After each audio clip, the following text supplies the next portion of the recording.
मरना है ना, और सब चाहते हैं कि कब्र में रोशनी का इंतजाम हो जाए। तो बताओ कब्र की रोशनी डीजे बजाने से होगी कि कुरान की तिलावत से?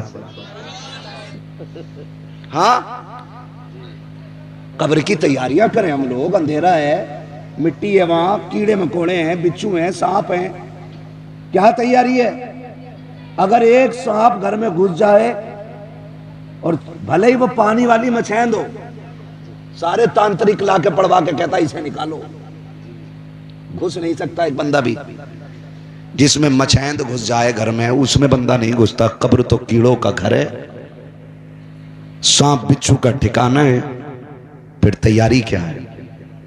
सुने, कुरान की तिलावत के आदी हो जाए।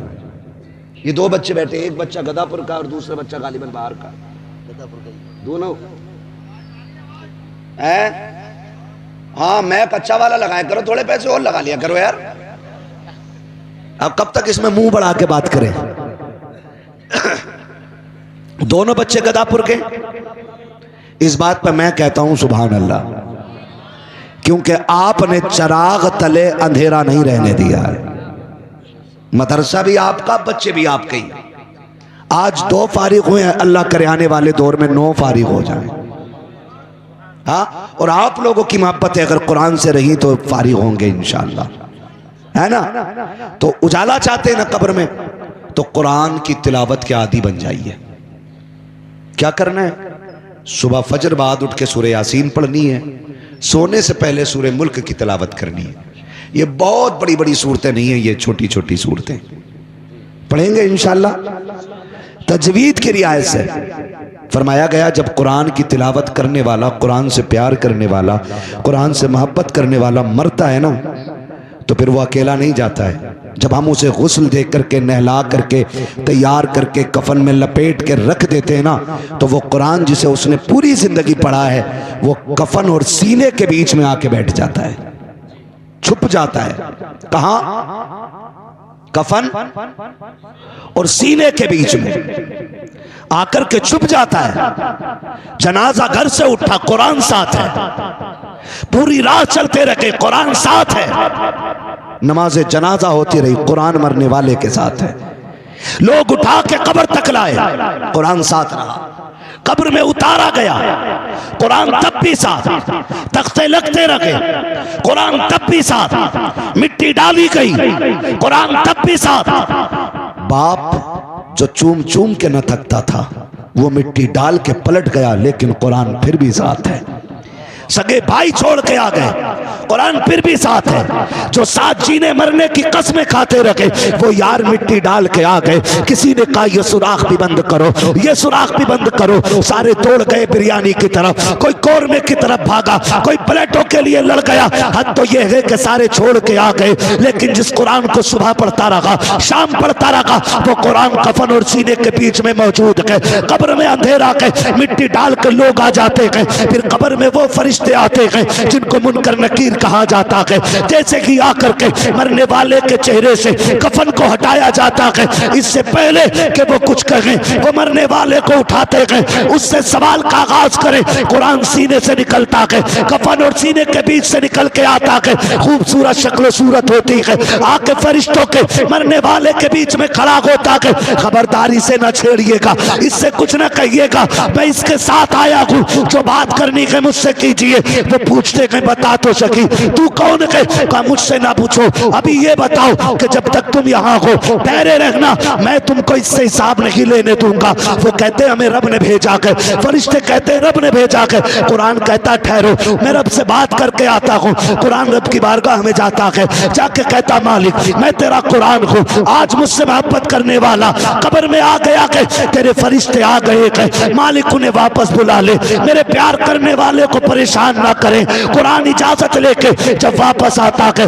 उससे पूछता के बता तो सकी वो जो आए थे तुझे परेशान तो नहीं किया, तुझे सताया तो नहीं? वो इनकार कर देता है। तारीख गवाह के लिखा गया हदीस के अंदर कि वे फरिश्ते उसको 5 चीजें देते हैं। जन्नती बिछोना देते हैं, जन्नती तकिया देते हैं, जन्नती खिड़की खोलते हैं, जन्नती कंदील लगा देते हैं और कहते हैं नम कनौमतिल उरूस, ऐसे सो जा जैसे दुल्हन सो जाती है और सुन, परेशान ना होना, बल्कि आज मैं आया हूँ और उस वक्त तक आता रहूंगा जब तक तुझे जन्नत तक नहीं ले जाऊं। बेशक नारे तकबीर, नारे रिसालत, उलमाए अहले सुन्नत, मसलक आला हजरत अल्लामा मुफ्ती हम्माद रजा साहब किबला, हुजूर सैयद नासिर मियाँ साहब किबला, फैज़ाने हुजूर शाहिद मियाँ, सरजमीने गदापुर, जश्ने दस्तार बंदी, नारे तकबीर, सुबहान अल्लाह सुबहान अल्लाह। आखिरत की तैयारी करो, आखिरत की तैयारी करो, कुरान के आदी हो जाओ। जिन्हें पढ़ना नहीं आता वो देख लिया करें। क्या कर लिया करें? देख लिया करें, पाक साफ होके चूम लिया करें और ये सोच के देखा करो ये मेरे रब का कलाम है। फिर उसके सदक़े में दुआएं करके घर से निकला करो, अल्लाह बेपनाह बरकत अता फरमाएगा। करेंगे ना इंशाअल्लाह। कम से कम एक बेटे को हाफिज ज़रूर बना लीजिए। कई बार लोग सोचते हैं ओए हाफिज जी बन के क्या करेगा, खाली 6,000 रुपए की इमामत, 10,000 रुपए की इमामत। सुनो, भले मस्जिद में 10,000 मिलते हों, लेकिन अल्लाह 10,000 में 10 लाख की बरकतें अता फरमा देता है। सच बता रहा हूं, मैंने करोड़ों रुपए कमाने वालों को इतने चैन से सोते नहीं देखा जितने 10,000 कमाने वाले इमाम को सुकून से सोते देखा है। सुभान अल्लाह सुभान अल्लाह। सुन रहे मेरी बात? तो इसलिए मेरे भाई अपने बच्चों को कुरान पढ़ाइए, और ये सोच के नहीं पढ़ाइए इमामत करानी है, ये सोच के पढ़ाइए आखिरत का इंतजाम करना है। एक बेटा कुरान की खिदमत के लिए वक्फ कर देना है। जा, अब तेरी ड्यूटी यह है कि तुझे कुरान की खिदमत करनी है। कम से कम एक बच्चे को जरूर पढ़ाइए, वरना मरते टाइम सबसे बड़ी बेबसी महसूस होती है। कौन से टाइम? मरते टाइम। जब आदमी मरता है ना तो 3 चीजों की फिक्र होती है। सुनो भाई, तवज्जो है सबकी। कितनी चीजों की फिक्र होती है? सारे बोले कितनी? 3 चीजों की फिक्र होती है। नंबर 1 ये होती है, मैंने जो माल कमाया, हाय अब इसका क्या होगा, मैं तो इसको इस्तेमाल ही ना कर सका। नंबर 2, मेरे बच्चों का क्या बनेगा। नंबर 2, मेरे बच्चों का क्या बनेगा। नंबर 3, हाय आखिरत के लिए मैं कुछ ना कर सका। ये 3 फिक्रें होती हैं। आखिरत के लिए क्या कर सकते थे? एक बेटे को कुरान के नाम कर देते। अब तो सोशल मीडिया पे ही बख्शिश हो रही है पूरी। चांद निकला ना ईद का, चांद निकला, कह रहा ओहो, इस चांद के निकलने से खुशी नहीं हुई क्योंकि अब्बा नहीं रहे, और जब अब्बा थे ना तो इसे पता ही ना था कि चांद कब निकला और अब्बा कब निकल ली है। निहायत मक्कारी है, बस निहायत मक्कारी। खुदा के वास्ते दिखावे बंद करें और खुलूस से काम करें। खुलूस से कैसे? खुलूस से। खाली सोशल मीडिया पे ऐसे ही वो होता है। रमजान के महीने में राशिद भाई मसरूफ आदमी मुझे पता है, लेकिन मेरी किस्मत है जो मुझे सबसे आखिर में वक्त मिलता है। बड़े हमारे अच्छे दोस्त रहे ये मदरसे में। हाँ, एदादिया, उला, सानिया, हम लोग एक साथ रहे मदरसे में। आज मैंने इनकी ये किताबें देखी, तबीयत बाग बाग हो गई। शायर तो ये मदरसे के ही दौर से थे। हाँ माशाअल्लाह। इन्होंने बहिश्ती जेवर का जो पोस्टमार्टम किया ना, मैं तो पढ़ पढ़ के हंस रहा था। हाँ, पढ़ पढ़ के हंस रहा था। और शायरी तो लाजवाब है। गुलजारे बख्शिश और बहिश्ती जेवर का जायजा, उन्हें जरूर पढ़नी चाहिए किताब, जो देव के बंदे होते हैं। हाँ, तवज्जो है सारे लोगों की। चलूं थोड़ा सा आगे। सोशल मीडिया, रमजान का महीना आ रहा है, कह रहे कुछ पारे हो तो दे दें, अब्बा का इसाले सवाब करना है। जायदाद खाए तू, प्रॉपर्टी नाम करे अपने, और पारे पड़े ये ठलुए लोग। भाई अब्बा मेरा मरा है ना, तो फिक्र मुझे ज्यादा होनी चाहिए। तो जैसा लेने वाला ऐसा ही देने वाला। इसने कहा किसी पे पारे हो तो दे दो, उन्होंने कह दिया कि 20 पारे मेरे लिख लो। उसने 20 आयतें नहीं पढ़ी होती। अब्बा सोशल मीडिया पे जन्नती, जमीन के ऊपर का मसला और है और अंदर का मसला और है। अगर अपना बेटा कुरान वाला होता है, अपना बेटा दीन वाला होता है, तो ना लगा कोई तिलावत की महफिल, ना बैठे 4 हाफिज। ये जब जब मुसल्ले पे आएंगे, इनके मुसल्ले पे आने का सवाब इनके आबा व अजदाद की रूह को पहुंचता रहेगा। आज बैठे ना ये पगड़ी बंधे की इन 2 बच्चों के, कोई कह रहा होगा एक कलवा का एक मलवा का, इतना ही तो कह सकते हैं ना भाई। नाम मैं एक मिसाल देने के लिए रहा हूं, उनके अब्बा के नाम बड़े अच्छे अच्छे, मैं भूल गया उसमें स्टार में नाम देखे थे। लेकिन हम क्या सोचते हैं, भतीजा अगर का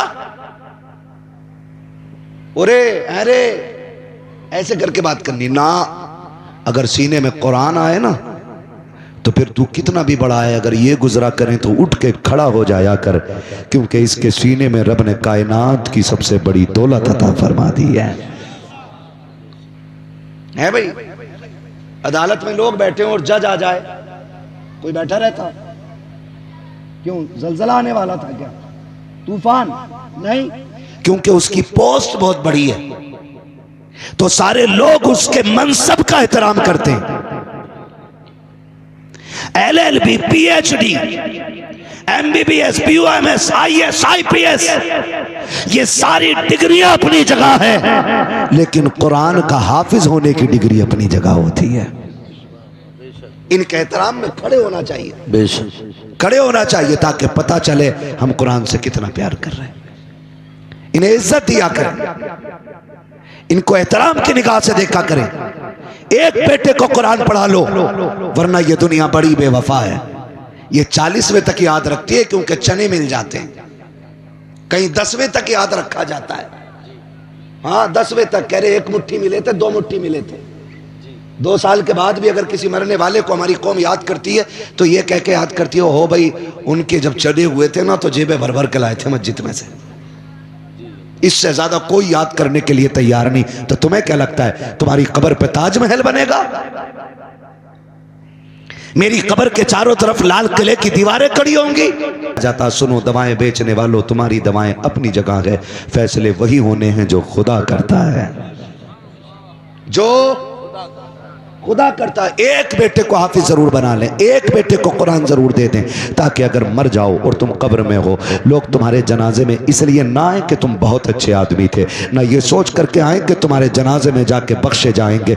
99% लोग ये सोच के आते हैं, ये हमारे अब्बा के जनाजे में गया था, इसको हमारे जनाजे में आना है, अगर हम नहीं जाएंगे तो हमारे जनाजे में कौन आएगा। ये कंडीशन आज के जनाजा पढ़ने वाले लोगों की है। खुदा की कसम, ये जहनियत लेके जब लोग जनाजों में आते हैं तो समझो खुलूस कितना हो सकता है। अपने एक बेटे को कुरान दे दो, ताकि जब तुम जनाजे में लेटे हो, मुसल्ले पे तुम्हारा बेटा खड़ा हो, जब वो मुसल्ले पे आए, उसको तुम्हारे जनाजे को देखते ही ख्याल आ जाए, ये वो बाप है जो मजदूरी करता रहा, मुझे पढ़ाता रहा, जो लोगों की गालियां खाता रहा, मुझको पढ़ाता रहा, जिसने धक्के खाए थे लेकिन मुझे कुरान की दौलत से दूर नहीं किया था। इस ख्याल के आते कि उसकी आंखें बरस जाएंगी, वो रूह के कहेगा मालिक मैं तो इसको कमाई न खिला सका, मैं इसको इज्जत की रोटी ना दे सका, मेरे परवरदिगार अब ये कब्रिस्तान जा चुका है, मौला अपने करम से इसकी बख्शिश फरमा दे। खुदा की कसम ये रो के इतना कहेगा, वो बड़ा करीम है, आंसू टपकने में देर लगती है, उसे बख्शने में देर नहीं लगती है। बेटा रो के दिखा देगा, खुदा बख्श करके दिखा दे। नारे तकबीर, नारे रिसालत, मसलके आला हजरत, फैजाने कुरान, फैजाने कुरान अल्लामा मुफ्ती हम्माद रजा साहब किबला, हुजूर सैयद नासिर मियाँ साहब किबला, नारे तकबीर, नारे रिसालत। माशाअल्लाह, बहुत। ये आपके बेटे हैं ना, आपके बेटे। हमारा बेटा दुबई से आए तो कंबल लाता है? दुबई वाले के घर कुछ मिले ना मिले, कंबल जरूर मिलेगा है। विदेश की VIP चीजें यूज करते हैं लोग घरों में, बताते हैं लल्ला ने भेजा, दुबई से आया। ओढ़ोगे मौलाना? ना, मौलाना को तो काट है दुबई का। बता क्यों रहा, देना दे दे, ओढ़ लेगा, मौलवी बैठा ही तो है ना। मगर सुने, दुबई वाला आपके नाम की मोबाइल ला देगा, लैपटॉप ला देगा, टेबलेट ला देगा, है ना।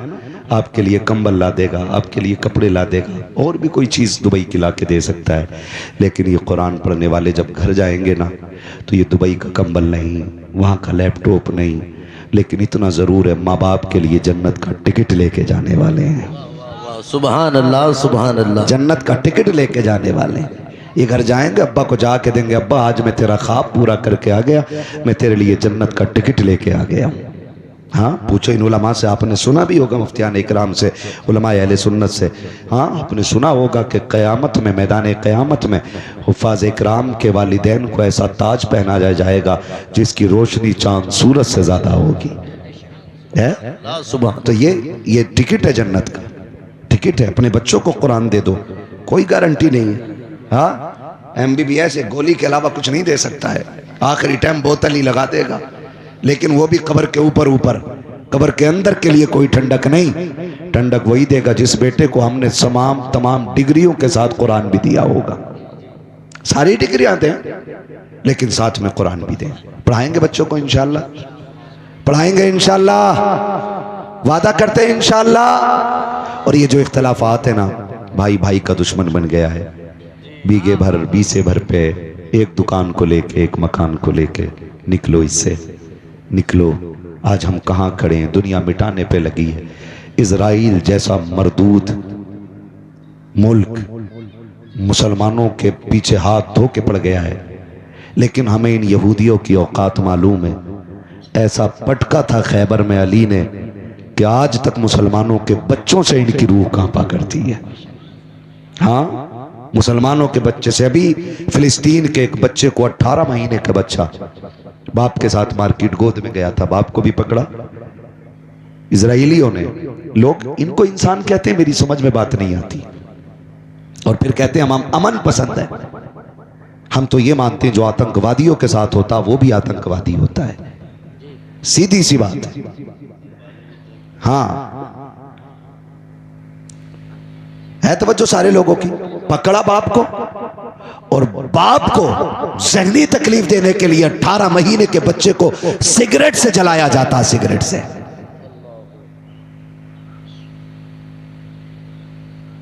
और लोग बात करते हैं हम इजराइल के साथ खड़े हैं। अरे जहां बच्चों को भी जुल्म का निशाना बनाया, नसीबी है ना कि हमने मदरसे पढ़े नहीं, दीन सीखा नहीं, हुजूर की सीरत को पढ़ा नहीं। बस जो सगा भाई अपने भाई को कैद करा दे, चौक में बैठ के कह रहा, देखा मुझसे हिलकने चला था। शादी ब्याह में बैठने की नहीं किया। हाँ, मुझसे हिलकने चला था, दिखा दिया ना 2 मिनट में, मैंने औकात पे डाल दिया लाके। पीछे का चक्की जेल की। खुदा का वास्ता, ये दीन नहीं है। महबूब अलैहिस्सलाम ने फरमाया, कोई मोमिन अपने मोमिन भाई से अगर 3 दिन से ज्यादा नाराज रहता है तो वो हराम करता है। 3 दिन से ज्यादा। और यहां तो सगी भतीजी का रिश्ता मरवा दे तो कम है।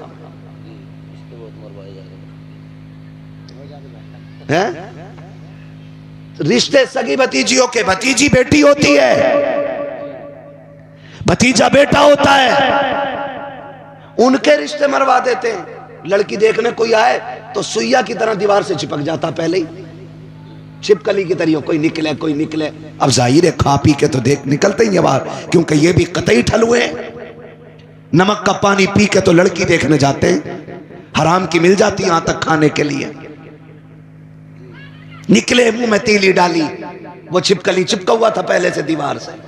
और ठीक है, हमारे फूफा के खालू के तेरे भैये के चचेरे ससुर हो तो निकाल ली रिश्तेदारी। हाँ, निकलिए, वो भी चक्कर में कहां का बता दिया, उसे भी अपनी बचानी है। हाँ, सही कह रहे हो, तुम्हें देखा तो था, वो भी झूठ बोल लिया। कह रहा कैसे आए, कहा लड़की देखने आए थे, कैसी लगी, कहा सब कुछ पसंद है। हाँ, अब देखो इसका जहर कैसे उगल लिया, ये बीमार कुतिया की तरह। हाँ, तुमने तो बस ऊपर से ही देखा, अंदर की तो हमें ही पता, लेकिन बताएंगे ना कभी हम पे आजा भैया। इतना कह के निकल गया, खत्म रिश्ता, बचेगा रिश्ता भाई। बोलो बचेगा? बेटियां बड़ी नाजुक होती हैं। अगर किसी बेटी को देखने के बाद लोग इनकार कर दें तो उस बेटी के फिर रिश्ते मुश्किल हो जाते हैं। सुन, उतना ही सितम करना जितना बर्दाश्त कर सके। अगर तेरी वजह से किसी की बेटी एक बार रोई ना तो तेरी बेटी जमाने की वजह से बार बार रोएगी। और कोई तावीज तेरी बेटी का आंसू नहीं पोंछेगा, कोई मौलवी तेरे बेटी के सितम दूर नहीं करेगा। इसलिए कि जाफरान से लिखे जाने वाली तहरीर का मतलब अलग होता है और आंसुओं से लिखे जाने वाली तहरीर का मतलब अलग होता है। सगी भतीजी का रिश्ता मार दिया, होता ही नहीं। समझ रहे? खुदा के वास्ते सबकी बेटी को अपनी बेटी समझा करो। समझेंगे इंशाअल्लाह? घूर के क्यों देख रहे हो? नाराजी है क्या किसी से? हो तो खत्म करेंगे इंशाअल्लाह। वक्त बहुत ज्यादा हो गया है। हजरत का हुक्म था मुझे बहुत पहले खत्म कर लेनी थी, लेकिन बस इनका हुक्म है थोड़ी सी इस बात पे तबसरा कर दूं, मैंने कर दिया। बस इतना समझ लीजिएगा, जैसी करनी जोर से, जैसी करनी वैसी भरनी। और ये दुश्मनियां चंद दिनों की हैं, चंद दिनों की हैं। जब जनाजे उठ जाते हैं ना तो फिर बड़े याद आते हैं, फिर बड़े याद आते हैं। मैं कहता हूं अपनों पे हथियार ना उठाया करो, क्योंकि तुम जिनके कत्ल कर रहे हो ना उनके जनाजे तुम ही को उठाने। तुम जिन्हें कब्रिस्तान तक भेजने की कोशिश करते हो उनकी बख्शिश की दुआएं तुम ही को करनी है। खुदा के वास्ते भाई भाई में नाराजी हो सकती है, माफी दे दो, माफी दे दो। भाई भाई में इख्तलाफात हो जाना ये बुरा नहीं है उतना जितना इख्तलाफात का बाकी रखना बुरा होता है। किसी बात को लेकर हसनैन करीमैन में अनबन हो गई है। मैं सैयदों के घर की बात कर रहा हूं। हाँ, सैयद सिर्फ चूमने के लिए नहीं है, सैयद सीखने के लिए भी होते हैं। ये याद रखिए, दीन सीखने के लिए भी सैयद होते हैं, खाली चूमने के लिए नहीं। हसनैन करीमैन, इमाम हसन में और इमामे मुझे लग रहा है मुझे सोने की दुआ पढ़ लेनी चाहिए। इमामे हसन और इमामे, सारे बोलो, इमामे हुसैन, दोनों भाइयों में किसी बात को लेकर अनबन हो गई, नाराजगी हो गई। तीसरा दिन आ गया, ज़ोहर पढ़ते घर आ जाते हैं, असर पढ़ते घर आ जाते हैं, मगरिब पढ़ते घर आ जाते हैं, एक दूसरे से बोलता ही कोई नहीं। जैसे ही तीसरा दिन आया, शाम होने वाली है, 3 दिन पूरे होने वाले, 3 दिन के बाद मुस्तफ़ा का फरमान जारी है। जैसे ही तीसरा दिन आया, इमामे हसन को इमामे हुसैन जो कि छोटे, छोटे कौन है? हसन के हुसैन कौन है? छोटे इमामे। छोटे भाई ने बड़े भाई को एक तहरीर लिखी और लिख के कहा, सुनो आज तीसरा दिन है, जल्दी आके मुझे सलाम करो। ये 3 दिन पूरे ना हो जाए, आके मुझे सलाम करो। समझाने वाली बात कर रहा हूं, आके मुझे सलाम करो। जैसी तहरीर इमामे हसन तक पहुंची, दौड़ लगा दी। आज अगर 2 सगे भैया मिलने वाले हो ना तो बीच में जो ये बैठे होते हैं ना ठलुए चाय पीने वाले, यार तुम्हारी कोई इज्जत ना जो उसके घर जाओगे। भाई को भाई से लड़ाने वाले हरामखोर, इनकी जहन्नम में बड़ी सख्त करके मजम्मत मचनी है। सबके अच्छे बने फिरते, चाय भी पिएगा और भाई को भाई से लड़ाएगा। कह रहे अरे यार तुम जाओगे, पूरे गांव में कितनी इज्जत है, उसे बुलाओ। इज्जत, इसे इज्जत का भी नहीं पता है। और हम सोचते हैं बड़ा हमदर्द है भाई, चाय पी के कितना अच्छा मशवरा, एक चाय और दो, फिर और जहर उगलता है।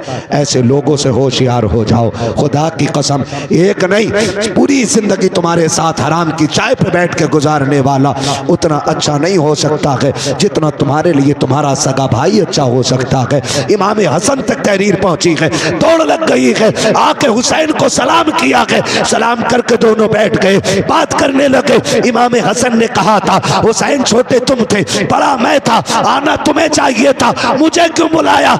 आप तोड़ के क्यों आ गए? कहा मेरे भाई ने बुलाया था इसलिए चला आया। मगर तुम तो बताओ तुमने मुझे क्यों बुलाया? कहा मैंने नाना को फरमाते सुना के कि जो रूठे हुए भाई को पहले सलाम करेगा वो जन्नत में पहले दाखिल होगा। कहा हुसैन ये चाहता है हसन बड़ा भाई है, अगर जन्नत में भी जाएगा तो पहले बड़ा भाई जाएगा बाद में छोटा भाई। नारे तकबीर, नारे रिसालत, उलमाए अहले सुन्नत, अल्लामा मुफ्ती हम्माद रजा साहब क़िबला, नारे तकबीर, नारे रिसालत।